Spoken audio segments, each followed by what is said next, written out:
SNDP general സെക്രട്ടറിയായ വെള്ളാപ്പള്ളി നടേശനെ കാണാൻ പറ്റില്ല എന്നൊക്കെ പറയുന്നത് ശരിക്കും മുളയിലെ നുള്ളേണ്ട ഒരു സാഹചര്യം തന്നെയാണ്. കാരണം നിങ്ങൾക്ക് എതിർക്കാം, നിങ്ങൾക്ക് അദ്ദേഹത്തിൻ്റെ നയങ്ങളോട് എതിർപ്പ് പ്രകടമാക്കാം, അതൊക്കെ ചെയ്യാൻ ജനാധിപത്യത്തിൽ അതിനുള്ള സംവിധാനമൊക്കെ ഉണ്ട്. പക്ഷേ ആ നേതാവിനെ കാണാൻ പാടില്ല, ആ നേതാവിനെ ബഹിഷ്കരിക്കണമെന്ന് പറഞ്ഞു. വെള്ളാപ്പള്ളി നടേശൻ പറഞ്ഞ പല കാര്യങ്ങളും മുസ്ലിം ലീഗിനെതിരെയാണ്, അത് പൊളിറ്റിക്കലാണ്. അതിനെ റിലീജിയസ് ടോണിലേക്ക് കൊണ്ടുവരുന്നത് ഈ പറയുന്ന ജമാഅത്ത് ഇസ്ലാമി മുസ്ലിം ലീഗൊക്കെയാണ്. കാരണം ഇരവാദം പയറ്റുക, എന്നിട്ട് തങ്ങളുടെ നിലപാടിൽ പിടിച്ചു നിൽക്കുക എന്നുള്ളതാണ് അവരുടെ ലക്ഷ്യം. ഇപ്പോൾ വെള്ളാപ്പള്ളി നടേശൻ പറഞ്ഞ എല്ലാ കാര്യങ്ങളോടൊന്നും നമുക്ക് യോജിപ്പില്ല, പക്ഷേ വെള്ളാപ്പള്ളി നടേശൻ പറഞ്ഞ പല കാര്യങ്ങളും പ്രസക്തമാണെന്നുള്ളതും ഒരു വസ്തുതയാണ്. അപ്പോൾ കേരളത്തിലൊരു ഹിന്ദു സമുദായ നേതാവിനെ, കാരണം ഹിന്ദു വിഷയങ്ങളെക്കുറിച്ച് സംസാരിക്കുന്ന, അല്ലെങ്കിൽ ഹിന്ദു എന്ന് പറയുന്ന കാര്യങ്ങളൊക്കെ സംസാരിക്കുന്ന ഒരു നേതാവിനെ എതിർക്കണം, ഞങ്ങൾക്ക് അദ്ദേഹത്തെ താല്പര്യമില്ല, അതുകൊണ്ട് കേരളത്തിലെ മുഖ്യമന്ത്രി കാണാൻ പാടില്ല, കേരളത്തിലെ മന്ത്രിമാർ കാണാൻ പാടില്ല എന്നൊക്കെ പറഞ്ഞു കഴിഞ്ഞാൽ ഇതൊരിക്കലും വെച്ചു പൊറുപ്പിക്കാൻ പറ്റുന്നൊരു സംഭവമല്ല. കാരണം കേരളത്തെ വീണ്ടും ഒരു സംഘർഷഭരിതമായ അല്ലെങ്കിൽ ഒരു വർഗീയ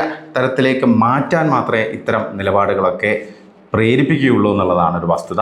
അപ്പം എന്തായാലും ഇതൊന്നും അംഗീകരിച്ച് കൊടുത്ത് മുന്നോട്ട് പോകരുതെന്നുള്ളതാണ് ഏറ്റവും പ്രധാനപ്പെട്ട ആവശ്യം. പിന്നെ കോൺഗ്രസ് നേതാക്കളാണ്, കോൺഗ്രസ്സിലെ പല ഹിന്ദു നേതാക്കൾക്കൊന്നും ആ രീതിയിലുള്ള തൻ്റെടോ ഒന്നും ഇല്ല എന്നുള്ളതും മറ്റൊരു കാര്യമാണ്. എന്തായാലും ഇത്തരം പ്രവണതകൾ, അതായത് ഇത്തരം വർഗീയ ഇസ്ലാമിസ്റ്റ് ഐഡിയോളജിയിൽ നിൽക്കുന്ന പ്രവണതകൾ മുളയിലെ തന്നെ നുള്ളണം എന്നുള്ള കാര്യത്തിൽ ഒരു തർക്കവും വേണ്ട.